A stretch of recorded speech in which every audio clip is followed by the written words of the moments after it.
Have you ever felt like your creative mind is stuck, unable to generate new ideas, as if something is blocking your potential? What if I told you there's a powerful, often hidden path that can free you now and help unlock that dormant creative energy? In this video, we're going to explore techniques and insights that go far beyond common motivation. I'll show you how changing your mindset can be the key to breaking through barriers and accessing the true essence of your creativity without the pressure of immediate results. So, if you're tired of battling creative block, stay with me until the end and discover how to unleash your full artistic and mental potential. Nia walks slowly through her small apartment, where the tall windows let light in, but that light seems unable to touch her heart.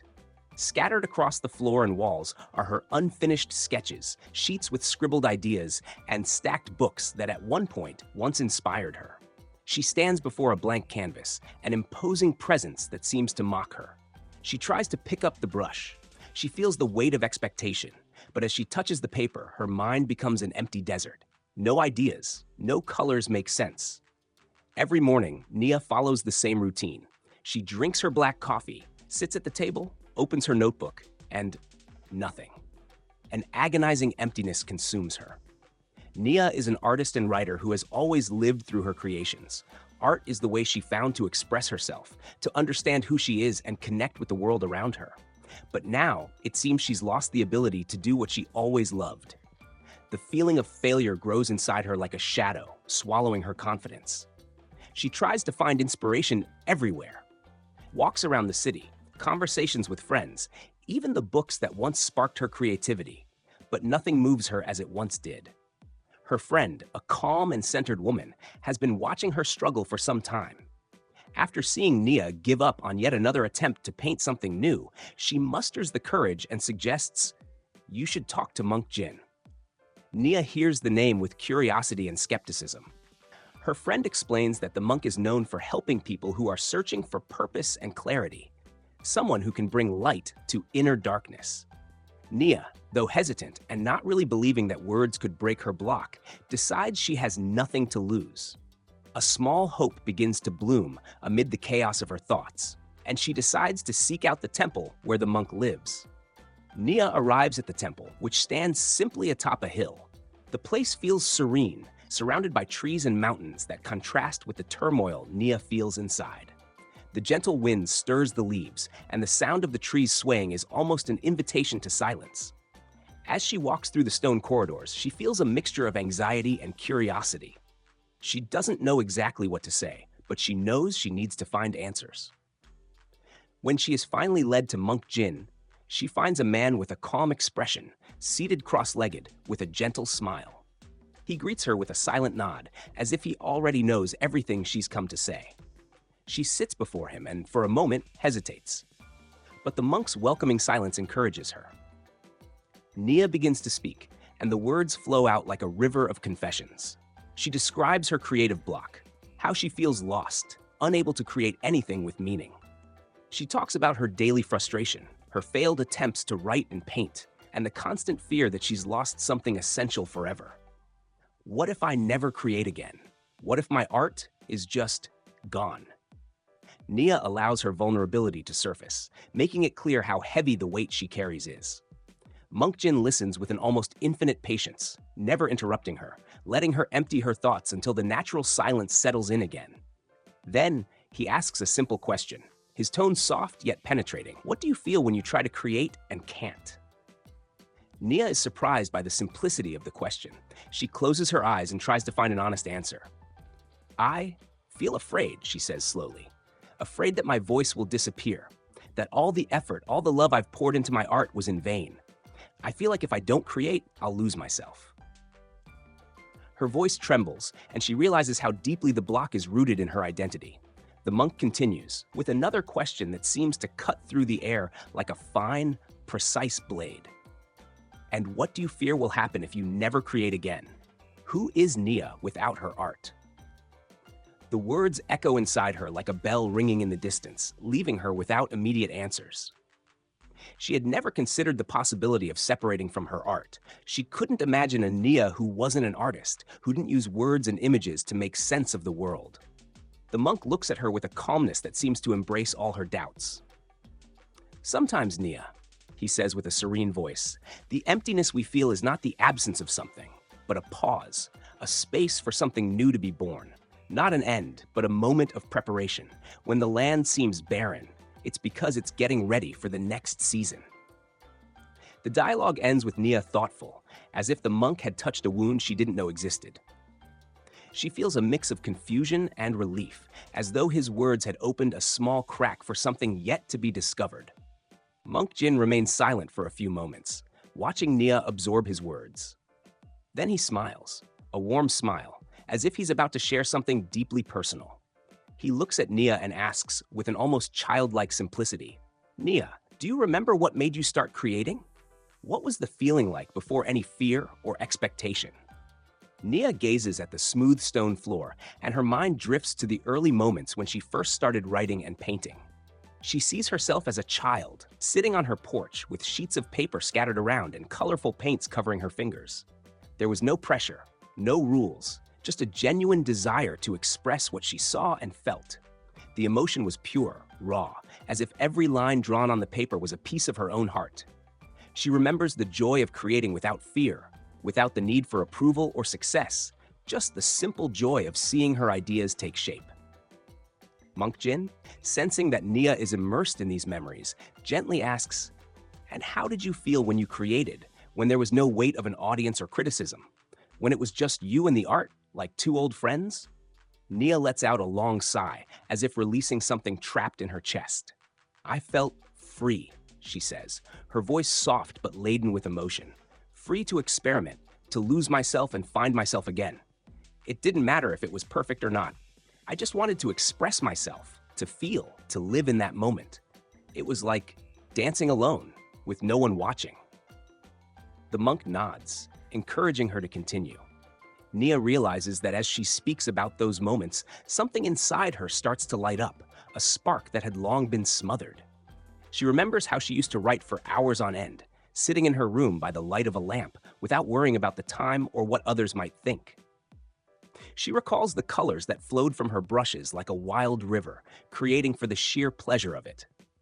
"The block you feel now, Nia, is a weight you've placed on your own shoulders," Monk Jin says, his voice gentle but firm. "Sometimes we forget the joy of doing something for the simple pleasure of doing it. The purity of creation gets lost when we start thinking about how it will be received, instead of just feeling what it means to us." Nia remains silent, letting the monk's words sink in.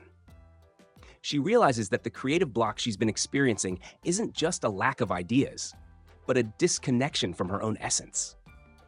She had forgotten why she started creating, not for success or validation, but for the need to connect with herself and the world around her, to give voice to emotions that couldn't be contained in simple words. She understands that perhaps the way back to inspiration isn't about forcing herself to create, but about reconnecting with the joy and freedom she felt when she first began. Monk Jin watches Nia, immersed in her memories and reflections. He senses it's the right moment to introduce a new perspective, something that will help her see her creative block with new eyes. The sunlight begins to filter through the leaves of the trees surrounding the temple, casting gentle, dancing shadows on the stone floor. Jin glances at a tall tree standing majestically in the center of the courtyard and smiles. "Nia," he says, his voice calm and almost poetic, "have you ever watched a tree grow?" Nia follows his gaze to the tree, which stands silent, strong, and serene. "A tree can take many years to grow and bear fruit," the monk continues. "It goes through seasons of drought, storms, even winters when its leaves fall and it seems empty, perhaps even dead. But that silence, that apparent absence of life, is actually part of its cycle. The tree retreats, grows inward, preparing itself to bloom again. It doesn't rush its growth, nor does it blame itself for not bearing fruit all the time." The silence between them grows, but it's not an uncomfortable one. It's a moment of absorption, where Monk Jin's words seem to carry a deeper weight, resonating with what Nia is experiencing. She looks at the tree, and for the first time, she feels connected to it. She senses that her creative block might be similar to this phase of retreat, a time of quiet growth that isn't visible but is necessary. The monk continues, aware that the metaphor is beginning to touch Nia on a deep level. "Have you ever considered that your block is like a seed?" he asks softly. "A seed that's buried in the earth, where you can't see it, but it's preparing to sprout and bloom? Just as the tree needs time to grow, your creative process also needs space to breathe, to transform, to prepare for the next season." Nia feels a lump in her throat, a mix of relief and understanding. She realizes she may have judged her block too harshly, as if it were a flaw, a mistake that needed to be quickly fixed. But maybe the emptiness she feels is just a period of preparation, a pause that's nurturing something new, something she can't yet see. The tree before her, so majestic and yet so simple, seems to whisper a truth she's always known but had forgotten. Life and art have cycles, and all are necessary for blooming to occur. And what if, Monkjin continues, looking deeply into Nia's eyes, you accepted this pause as part of your creative cycle? What if, instead of fighting the emptiness, you embraced it, like the earth embraces a seed, trusting that something is preparing to grow, even though it's not yet visible? Nia feels as if something inside her has cracked open, or maybe been set free. She understands that she needs to stop forcing creativity, trying to fit into expectations that suffocate her true expression. The block, after all, is just a phase of preparation, a silence before rebirth. The wind begins to blow stronger, rustling the leaves around the temple, as if nature itself is echoing the transformation happening within Nia. She feels something has shifted. A lightness surrounds her, as if, for the first time in months, she can breathe without the weight of her own demands. Still, the feeling of emptiness and silence persists, but in a different way, no longer as an enemy, but as a companion on her journey. Monkjin notices the subtle change in Nia's expression. He sees the tension she had been carrying in her shoulders begin to release, as if the simple act of accepting the emptiness has started to transform it. He tilts his head and speaks softly. "The silence you feel now is the space for something new." True creativity doesn't come from the fear of failure or the need to please, but from stillness. It's in the silence that inspiration takes form. Just as the moon reflects the sun's light effortlessly, you too can reflect the beauty of your essence without forcing it. Nia feels these words reverberating within her, echoing a new perspective. And then, the monk asks something that seems to penetrate her soul with a simplicity that touches the core of her being. If you embrace the silence, what do you think could bloom from it? Nia closes her eyes, letting the question dance inside her, without the pressure of answering it immediately. Her mind returns to the tree metaphor, remembering that during winter, the tree isn't dead. It's simply waiting, nourishing itself, growing in ways unseen. And so, she wonders, what if my silence is like the tree's winter? What if this isn't the end, but just a preparation for something new and greater?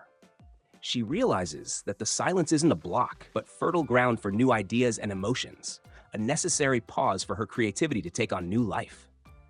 Monk Jin's words seem to become an internal guide, showing her there's no need for rush, nor for perfection.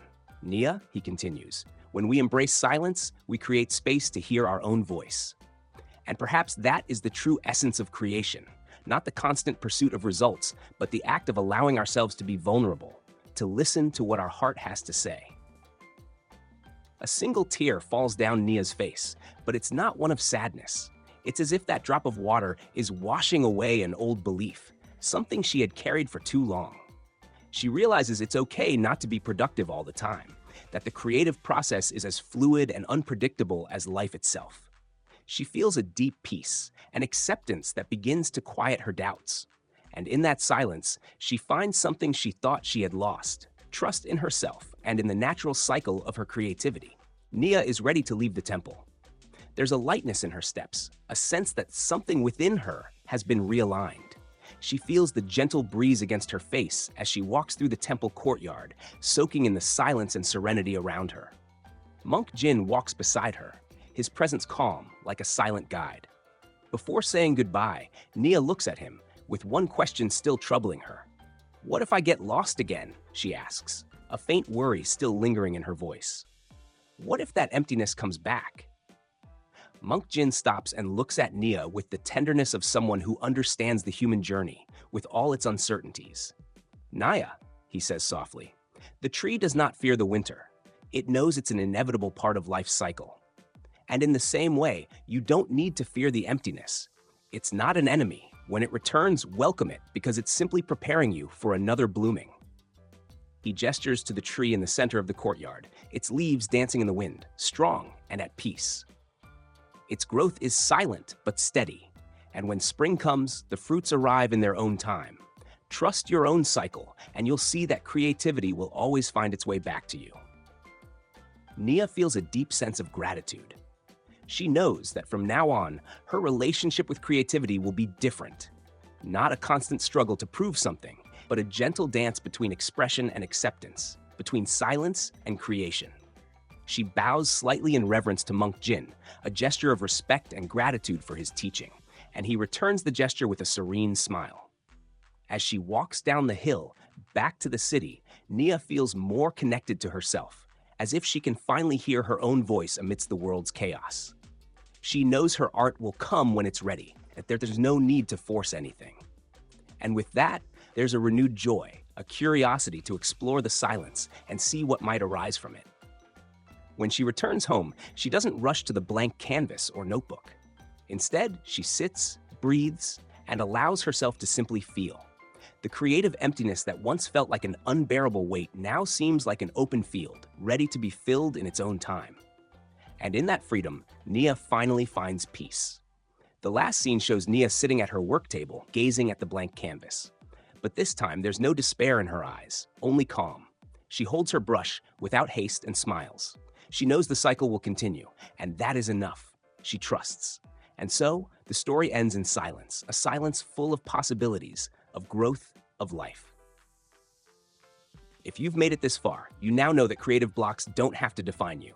With the tools and reflections we've explored, you can transform this challenge into an opportunity for growth and renewal. So, how about sharing this message forward?